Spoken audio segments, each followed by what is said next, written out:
Right, interim budget 2024 के announcements आ गई है from the finance minister. Well, pretty much in line with probably what the expectations is, but really वाकई ये है, ये जानते हैं इंडिया इंक इस वक्त हमारे साथ जुड़े हैं. मेरे साथ Rajiv Memani, who is the vice president at CII and of course represents Ernst and Young. We know it for long.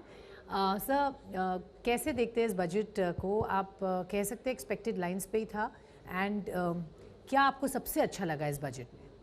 नहीं, I think the budget was on expected lines. जो मेरे ख्याल से एक तो जो वोट ऑन अकाउंट और इंटरिम बजट में होता है कि आप ज़्यादा चेंजेस नहीं करते हैं, you talk a little bit about the past, you talk about the policy, तो वो उन्होंने अच्छा किया. राइट.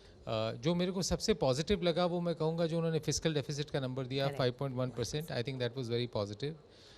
दूसरी पॉजिटिव चीज़ जो है, जो इन्होंने जैन अनुसंधान के लिए जो इन्होंने 1 लाख करोड़ निकाला है for sunrise sectors, I think that I would say is a big positive. Interest free loans, long tenured interest free loans. और तीसरा जो है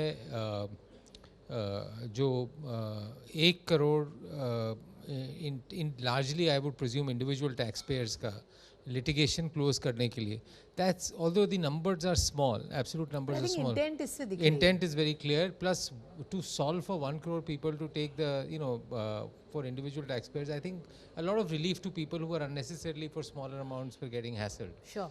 So I think वो मेरे को लगा ये 3 चीज़ें अच्छी है. डायरेक्शनली जो इन्होंने कैपिटल एलोकेशन रखा है फॉर कैपेक्स, ठीक है, लोगों को उम्मीद थी कि 15 से 20% होगा, पर अगर आप देखें overall 11-11.5 lakh crore is not it's a huge number. Okay, expectations obviously rise हो जाती है जिस तरह से इस गवर्नमेंट ने वॉक द टॉक किया है, to larger extent. I think यही सेंस मुझे तो मिल रहा है इंडिया इंक से.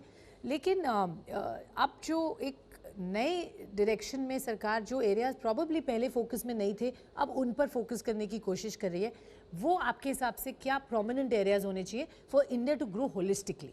तो इन्होंने आप जो बजट पे फोकस किया है, मेरे ख्याल से रूफटॉप सोलर, ग्रीन एनर्जी के लिए जो इन्होंने एलोकेशन किया है, प्लस रूफटॉप सोलर के लिए वो भी बहुत बड़ा है. आई एम नॉट, मेरे को पूरा क्लैरिटी नहीं है उसमें कि उसमें वो कैपेक्स का भी अमाउंट प्रोवाइड करेंगे नहीं करेंगे, पर अगर रूफटॉप सोलर पे इतना दे रहे हैं और जो उन्होंने बेनिफिट बोला है वो that's also big. Okay, anything that you expected and वो नहीं हुआ इस बजट में? मेरे को लगा था कि वो जो मैन्युफैक्चरिंग कंपनीज का 15% का टैक्स रेट था उसको वो कंटिन्यू करेंगे.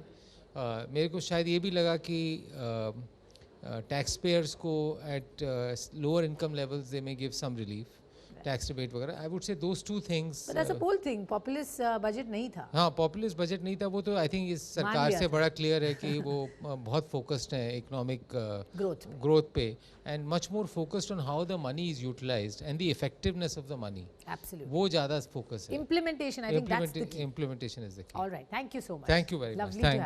थैंक.